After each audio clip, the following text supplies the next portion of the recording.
All right, so if you would turn with me to Exodus chapter 35, you guys are not going to believe this. We are going to finish Exodus today. Someone laughed. You didn't believe it. I'm like, I'll believe it when I see it. The sermon's going to be 2 hours, but we'll finish it.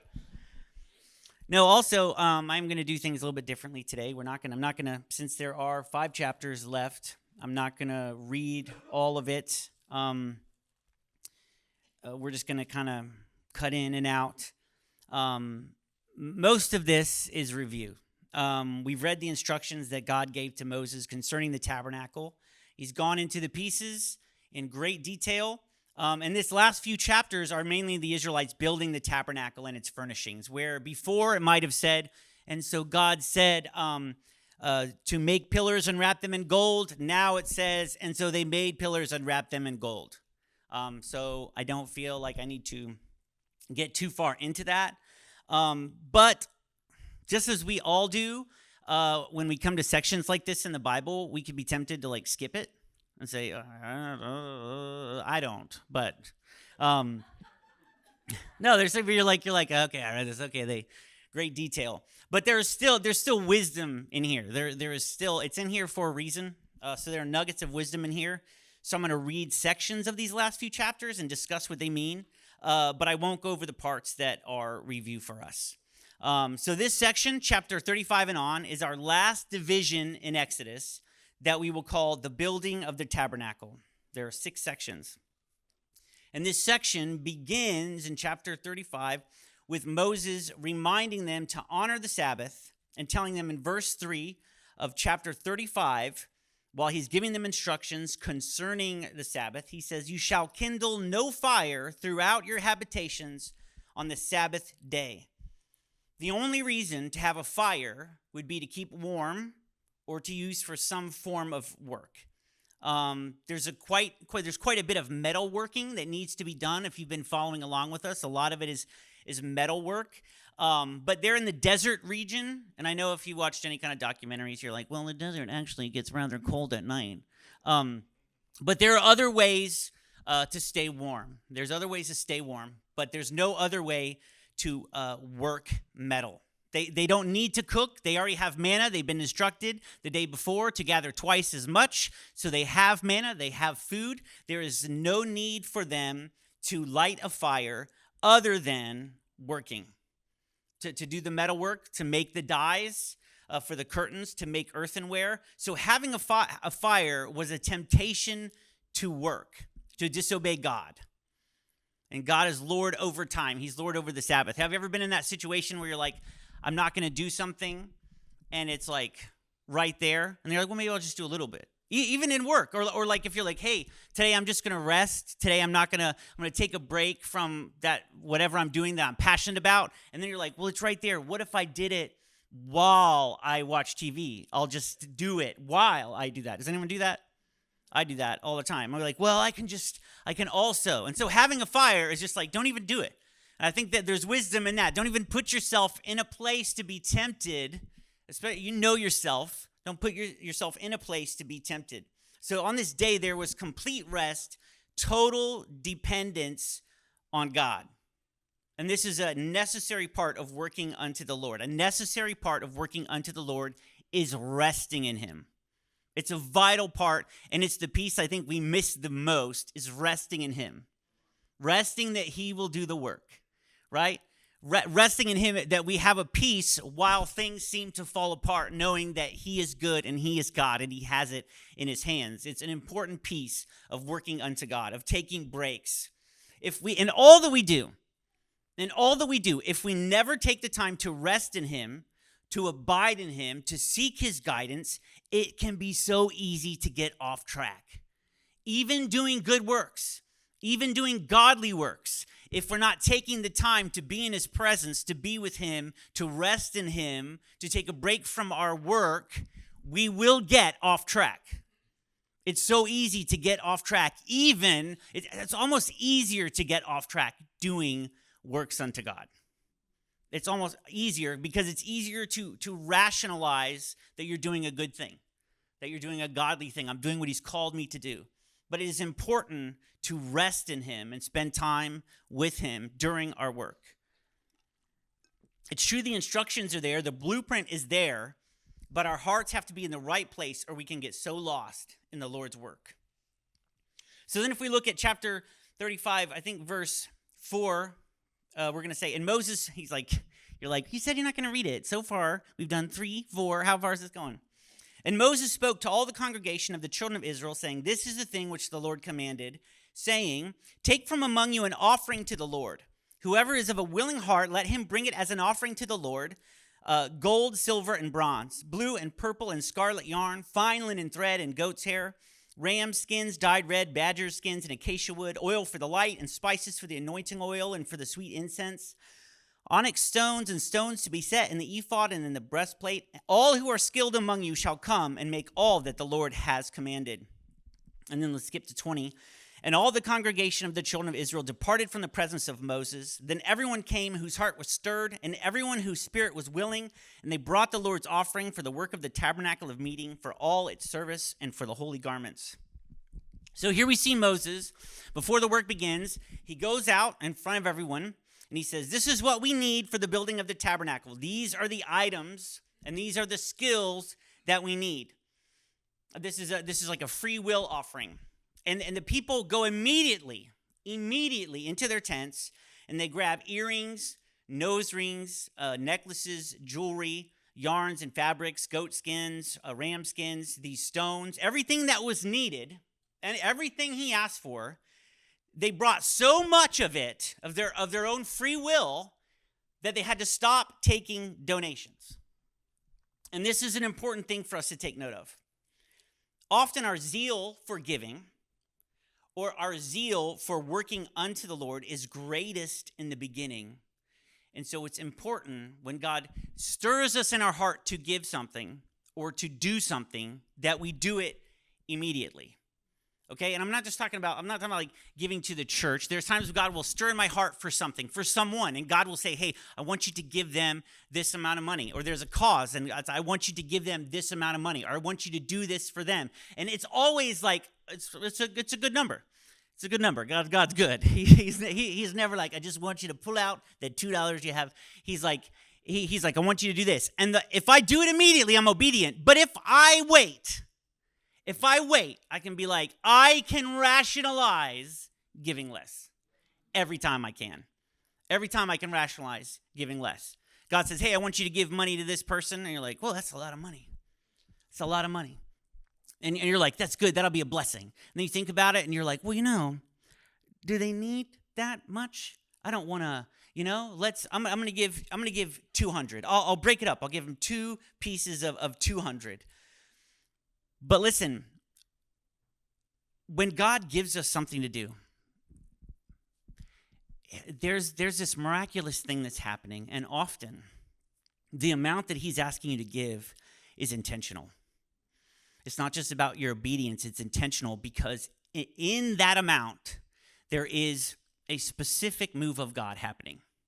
I remember when I was a very little kid, I was probably 8, I was praying for something, and I didn't tell anyone what I was praying for, and it cost $50, which was a lot of money. I mean, it's still a lot of money for an 8-year-old child. But back then, because of inflation, this was like $1,000. No, it was like $50. And I was just a little kid, didn't tell anyone. It was for a guitar for my Christian band at my dad's church called Conversion. Oh, Leanne's not here. I was going to have her sing the song. Anyway, but I didn't tell anyone. And this guy, whom I kind of knew, not really, he wasn't like close friends with my parents or anything, but he came up to me and he said, God told me to give you this. And he handed an 8-year-old child a $50 bill. Now, I could easily rationalize not giving a kid $50. I mean, I would be like, Lord, are they on drugs? What do they need $50 for? They don't need $50. But because it was not just $50, it was a $50 bill, I knew that God heard my prayer. because this man did not know why I would need that money. And it would be foolish for an adult to just come up and hand a child a $50 bill. But because it was the exact amount I had prayed for, and it came from someone that did not know I needed it, it showed me God was hearing my prayers. And God cared. And so there's something in your obedience in the amount or in the thing that God is asking you to do. There is something in there that could be a revelation for someone. I've heard so many stories of someone standing at a bus stop. Someone says, I go give that person $150. And they go, they're faithful, they're scared. We're all a little scared when we don't know the person. And they go and they hand the $150 and the person says, I've been praying. I need $150 for my bills and I've been praying and God's been saying he has it. And this is the exact amount I need. And that is why it is so important to be faithful when God gives you something to do. It's important to be faithful because God's going to move. God multiplies it. And when we say God multiplies it, it's not like God's going to take that money and he's going to bring in more and more and more. No, but he's going to multiply the miracle. What you think you're doing, something far bigger and far greater is happening. Okay? But that is not just, it's not just in terms of giving, okay? It's easy to rationalize delaying. But delayed obedience is disobedience. Delayed obedience is disobedience, and the results are far less than they would be if you had obeyed. Countless times I've taken my time in doing something, and I missed out, and God will show you what he was going to do and what you missed out on. God will show you. And he's so loving that he's like, next time. And you learn your lessons, but it's so much better to see God move and rejoice in it than to see how you missed out on a move of God. Now, if the Israelites, if they take their time to think about it, God says, I want you to build this heavy thing. I might say, well, you know what? We're on our way to the promised land. Let's just wait till we get there, right? Then we don't have to carry this thing everywhere we go, right? We don't have to lug this thing around. We'll have to build it, and we have to break it down. And we got to build it again, and then we got to break it down. Let's do it. I'm not saying let's not do the work unto God. Let's just wait until we're there, until we're stationary. It makes sense. But if God says to do it, you do it right then, okay? And I'm going to totally say something that's the opposite later. But that's how God works. It will all make sense, I promise. And when you're zealous in your giving or when you're zealous in your actions, that zeal to obey provokes others to be zealous in their giving and in the offering of their talents. People will, someone has to act and others will follow. So often in the church and even in our lives, we want something to happen. Okay, we want to see God move in a certain way. Maybe we want something to happen. I've led Bible studies for a long time, and people will say, let's just say someone says, like, I wish people would be more vulnerable. I wish we talked about our feelings more. And I say, that happens every other Monday. This is Tuesday. No, I'm just kidding. I'm a feelings guy. Everyone will tell you I'm a crier.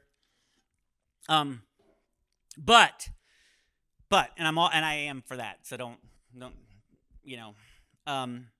but most of the time when someone says, I feel like we should do this, and I say, well, are you vulnerable in Bible study? And they're like, well, no. I'm like, if God's put it on your heart that there needs to be more vulnerability, ladies, more vulnerability, right? Then God has laid it on your heart to be vulnerable. God has laid it on your heart to do that thing. If you wish, so often in churches, you hear people be like, I wish more people raise their hands. Raise your hands. I wish more people got on their knees. Get on your knees. I wish more people were honest about what they needed prayer for. I wish more people prayed with each other in the lobby. Guess what? Go do it. If God has laid it on your heart, it is for you to do, not for me. It's not for the suggestion box. Has anyone put a suggestion in the suggestion box? There's not one.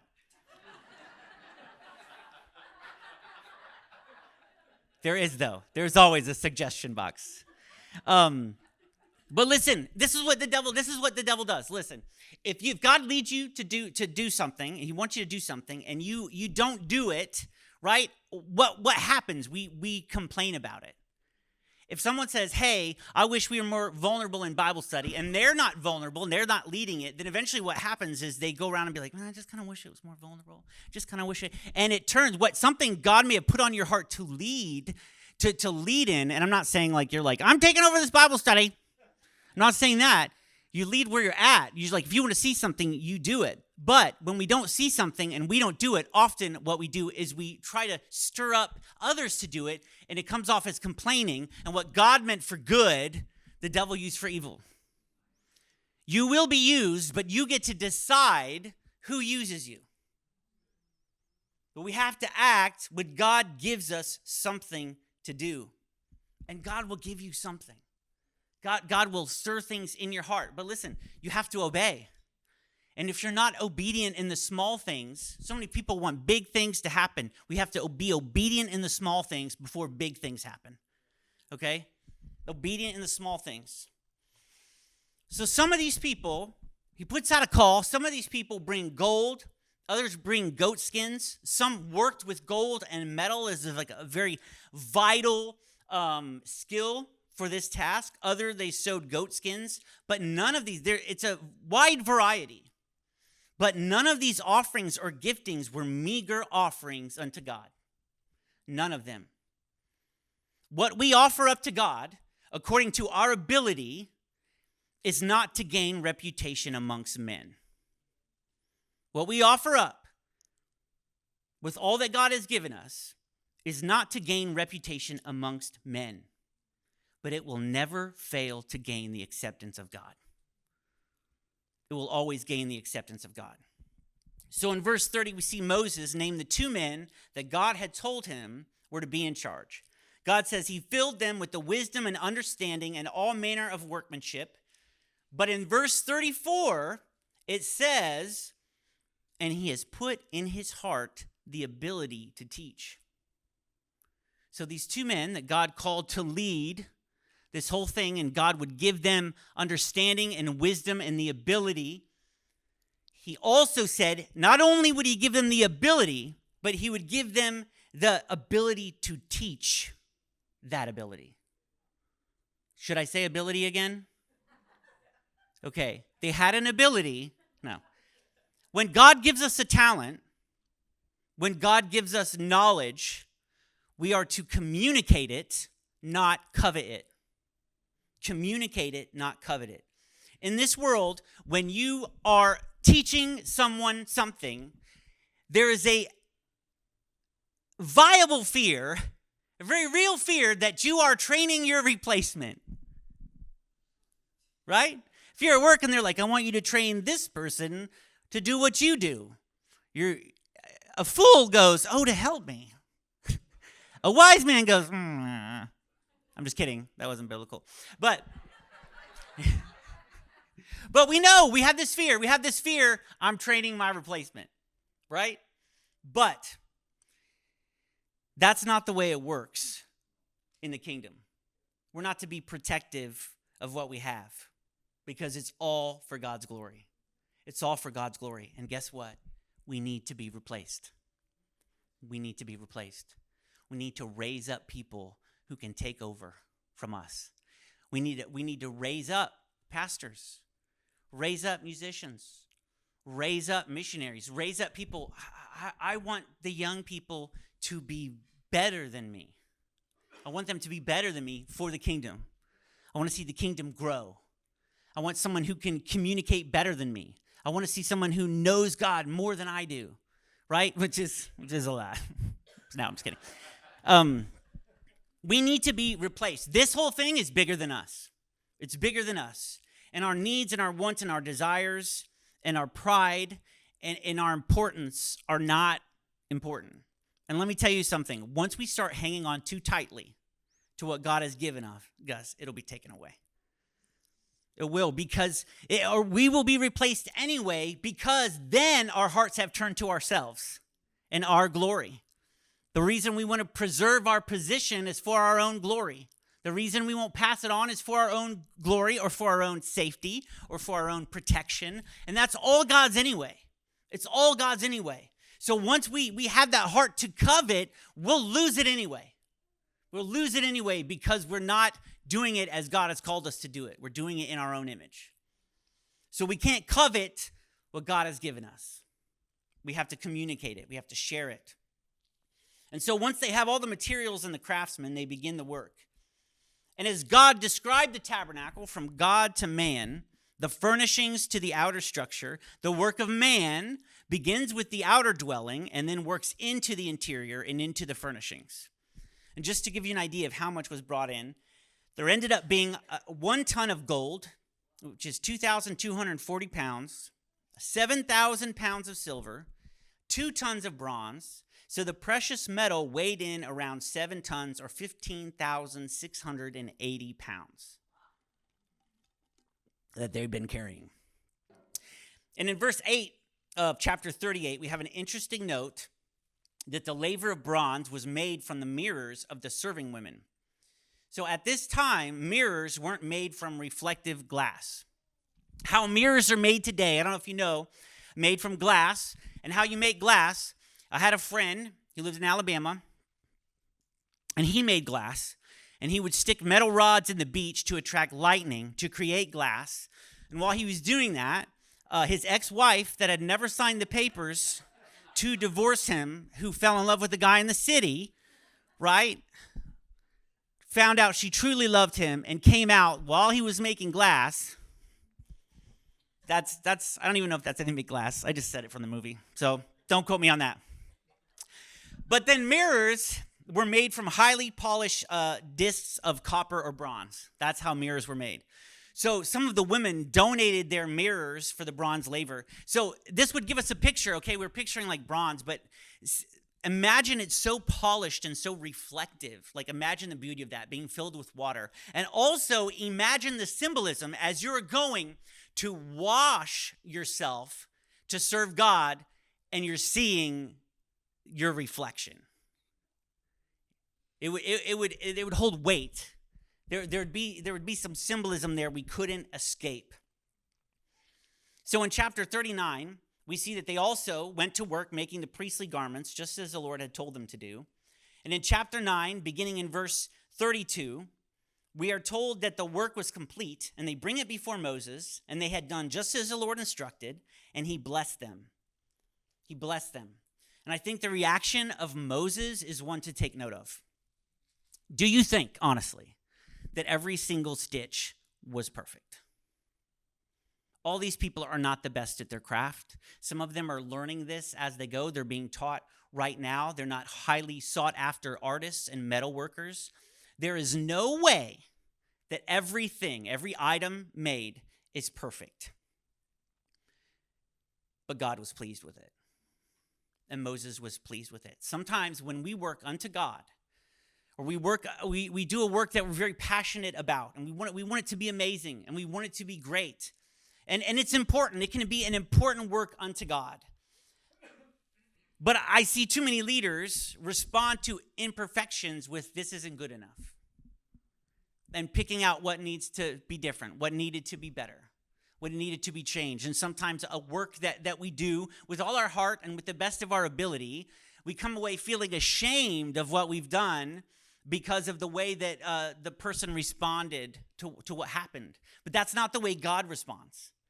That's not the way God responds. God doesn't respond with, this isn't good enough. He responds with, you were obedient and you worked to the best of your ability, and that's what I want. That's what I want more than anything. God wants, we're not perfect. We're not perfect. Everything we do for him isn't going to be perfect. It won't always be this amazing thing, but if it's done with the best of our ability, it's pleasing to God. It is pleasing to God. I remember one time, I've told this story before, but we were at Carrabba's on a real fancy date. We had all the kids there. And Flynn used to eat spaghetti, and we tried to train him not to do this, but he would just like pick it up and be like,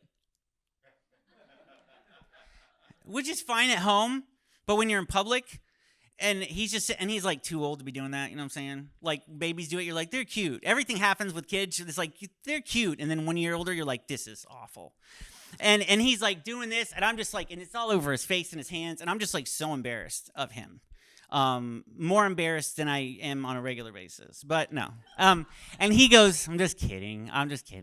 And so, and I look at him, and God immediately said, I love it. And I love him. He's just doing it to the best of his ability, and it's messy, but who cares? Because I love him so much. And I was like, yeah.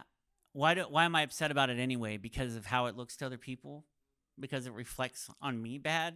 Like, people are like, did you see the way Nathan's kid ate spaghetti? That guy, they don't even train him. Like, they don't know anything, right? I mean, it's stupid. And I saw him as God saw him, and it showed me how God saw me, and I just, like, wanted to cry because I was like, you're so gentle with us. You're so gentle. You're so kind. You're so good. You love us in all of our failings. And just the smile that he had on his face, that he showed me as I was looking at my son, and he revealed to me that's how he looked at me, just reminded me, oh man, God, you're so good. You're so easy to please. It doesn't have to be perfect. We just want us to do it with all our hearts. Do it with a joyous heart. And that's pleasing to you. And if we focus too much on something that's perfect, we can miss the heart of God. We can miss the heart of God. And so Moses, because he has the heart of God, blesses them. He commends them. He's pleased with the work. And that person, who is maybe a little bit nervous because they were doing stitches and they were looking at the person next to them and looking at their stitches, and they were so perfect, and they're looking at their stitches and they're like, this isn't good. To hear them, the commendation of like, this is all good. Imagine how that felt. It's like, I know, because we look at each other and we hold ourselves. We're like, man, I wish I was like them, or I wish I was like them. And then to stand before the King of Kings and him say, it's all good. I was pleased with all of it, and I'm just as pleased with that as I was with that. I loved that stitch as much as I love that stitch. So Moses blesses them and commends them, and he's pleased with the work. And then in verse 17 of chapter 40, we're really zooming through, the tent is set up on the first day of the first month of the second year. If you remember, their year began when they were set free from Egypt. So this is the 1 year anniversary of being set free. They've taken about 6 months here at Mount Sinai to build the tabernacle. Now remember, this tabernacle is a tent, and it tells us a lot about God. Who lived in tents? Shepherds. Who stays in tents? Kings who go to war with their people. God is a shepherd, a king who goes to war with his people. He's amongst his people, a king who lives in a tent. It tells us a lot about God. And I do want to point out one more thing before we talk about what happened at the completion of the tabernacle. So there are 6 divisions in Exodus. And Exodus is the story of the beginning of the nation of Israel with Yahweh as their God. Also, if you look at Exodus 25:1 through 31:11, these verses about the tabernacle and the instruction on how to build are divided into 6 units. The instructions are divided in 6 units. In the original language, each unit begins, we can't go by chapter headings. Each unit begins with, and Yahweh said to Moses. Yours might say, and the Lord said to Moses, at the beginning of each section. So these 6 sections describe the works that are to be done, and immediately following 6, and Yahweh said to Moses, in Exodus 31:12, it speaks of the Sabbath. There's an order to it. And at the end of the work, which we just got to, Moses looked over it, and what did he say? He saw that it was good. He saw that it was good. We have the same creation pattern. This is a beginning of sorts. God is a God of order. And then in Exodus 40, verse 34, it says, then the cloud covered the tabernacle of meeting, and the glory of the Lord filled the tabernacle. And Moses was not able to enter the tabernacle of meeting because the cloud rested above it, and the glory of the Lord filled the tabernacle. Whenever the cloud was taken up from above the tabernacle, the children of Israel would go onward in all their journeys. But if the cloud was not taken up, then they did not journey till the day that it was taken up. For the cloud of the Lord was above the tabernacle by day, and fire was over it by night, in the sight of all the house of Israel throughout all their journeys. There used to be a Christian TV show called Fire by Night. It's like Christian SNL. Anybody? Okay. We're like same generation. I guess. Like, miss it. Quality programming. All right. When we do what God has instructed us to do, there is blessing. There's a greater sense of his presence. They do exactly as he told them to do, and then his presence resides amongst them, and he leads them in where they are to go. But before we undertake a journey, we must be equipped with the presence of God. Before we begin the task that God has set before us, the journey, we must be equipped with the presence of God. Before they go to the promised land, before any large battles, before any territory is taken, they must be equipped with the presence of God that they might win the battles, and so they might know where to go, but also so they know when they are to go. They don't just need to know where they are going, but when they are to go. And this is so important. The period of time they stay in any particular place is not divided equally. It isn't some set time limit. It's when God says to move, they move. That's how they know when to move. God says it. There's no time period. There's no plan that they know of. And this is so important. Seeing our walk with God, we can think that this place we are in, or the place we want to go, that destination, that is the destination, when it's really only a step in the path. That's only a step in the path. And when we get somewhere we think is the end, we think was the goal, we get settled in. We're happy. We're financially stable. God has moved. God has blessed us. And we can be there for 20 years. We can be there for 50 years, never thinking for a second that we might move on from this place. This was the destination. This is what God led us to. In fact, we're so sure of it and so settled that we've stopped even looking to make sure that God is still resting there. We're not even looking anymore to see if God has moved. If the cloud has lifted up to take us somewhere else, because we're so settled and we're so happy and we're safe. I've had several different phases in my life that God led me to. I know God led me to, and they were different. And I was in each one for different periods of time, some longer than I wanted, some shorter than I wanted. But then God said it was time to move on. And it was time to move on. Now, we can be tempted to move based on anger, hurt, offense, rejection, disappointment. And if you're ever thinking about moving, or God is, there's a book called Beta Satan by John Bevere, and it's out here in the book thing.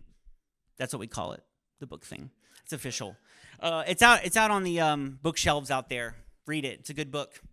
We can want to leave a battleground that God has called us to because the fighting is intense, because the losses are great. And if you're doing as God has told you, there will be victories, but there will be great losses. There will be great hurt. There will be great hurt. There will be great pain. There will be great blessing. And there will be great pain. But we can't decide where God wants us to do, or if God has told us to stay or God has told us to move based on how we feel. We can't base it on how we feel. We can want to stay when the victory is easy, when we've mastered the technique. We've mastered the technique, everything's going smoothly, and we say, God is blessing this, and so this is where we're going to be. Or we can say, man, the battle is hard. Maybe God didn't want me to be here at all. We can't go based on feelings, how we feel. There was definitely times that when I was a youth pastor, that I wanted to quit because of the senior class, right? It's like every other year, right? Yes, you. But let me tell you something. The senior trip I took that made me want to quit, those kids are the ones that are still here, and I love them, and it's them. No. Just kidding. I'm not kidding. It is them. But I love them. But that's why you can't decide. That's why you can't decide based on how things go, because if you base on feelings, then you may miss out on a strong relationship. And we've always had a strong relationship, and I love them.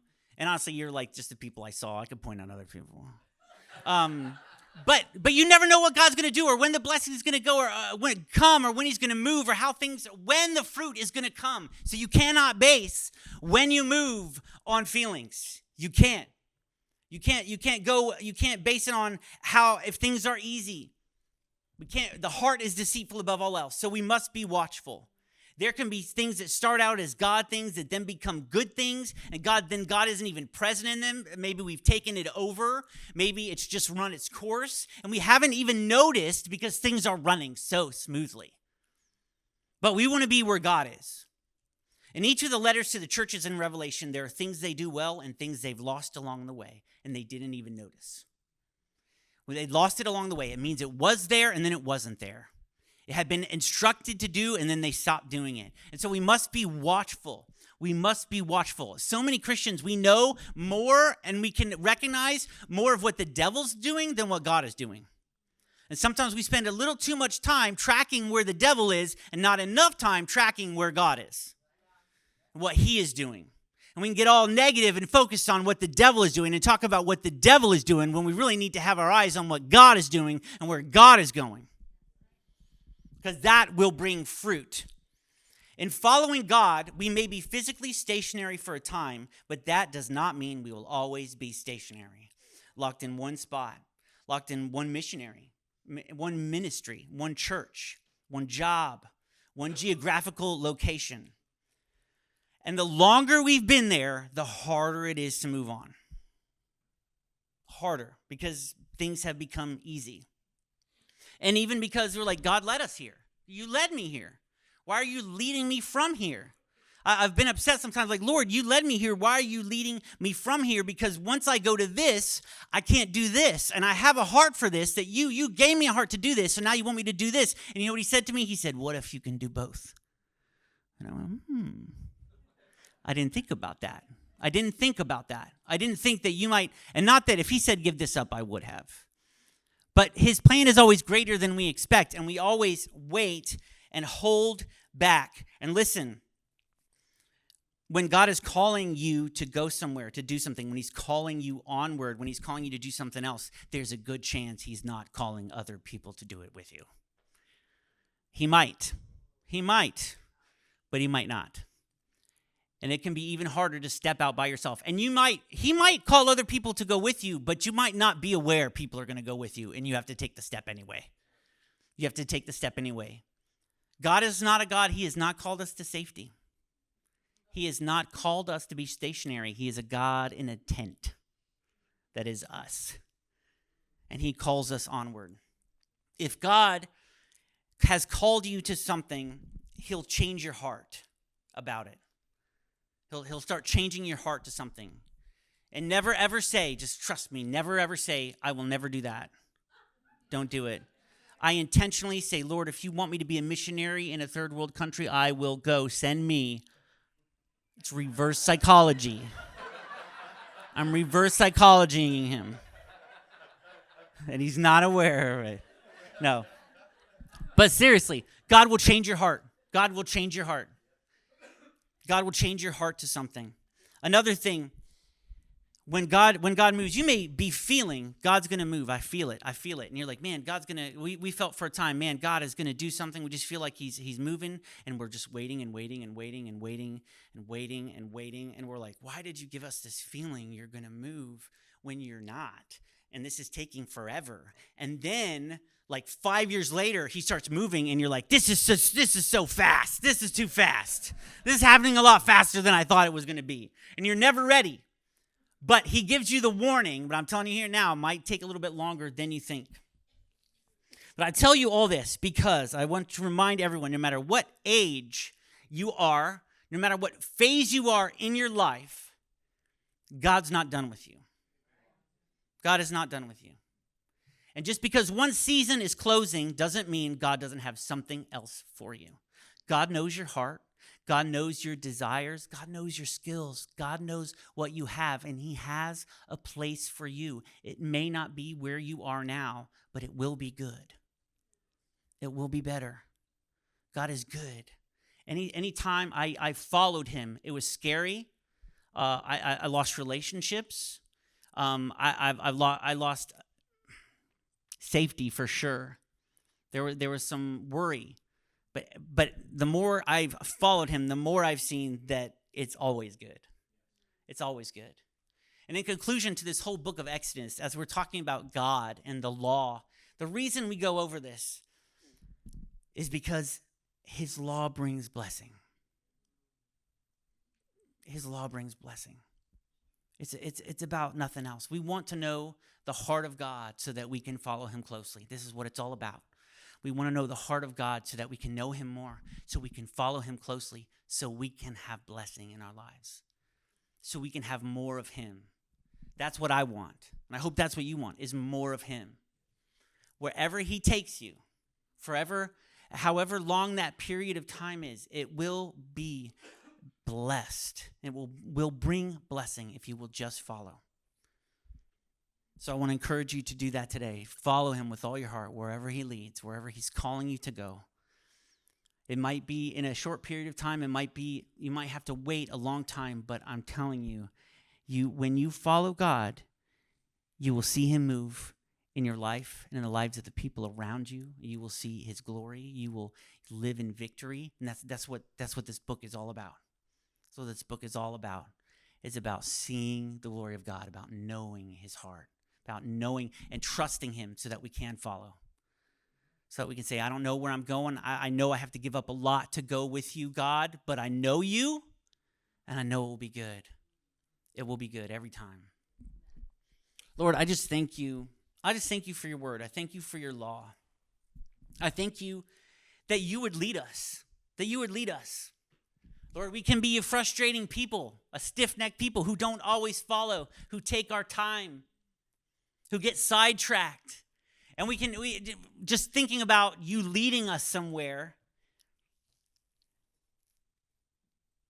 it just makes me think of the patience you have to wait on us as we trot along sometimes slowly in the background, Lord. And I just pray that we would be a people who've come to know you so well and to trust you so much that when you tell us to come, we come running. That when you tell us to go, we go with a skip in our step, knowing that you are good and with expectation that you are going to move. We want to be a people who move. We don't want to be a stationary people. We want to go where you go. We want to say what you've called us to say. We want to give where you've told us to give. We want to use our abilities that you might multiply what we do and what we give and make it more for your kingdom and for your glory. We just thank you for your law, Lord, and I just pray that we would know your heart and love your law, Lord, that we might live in your blessing. We thank you that you are a good, good God. And we give you all praise and all honor and all glory. In Jesus' name I pray. Amen.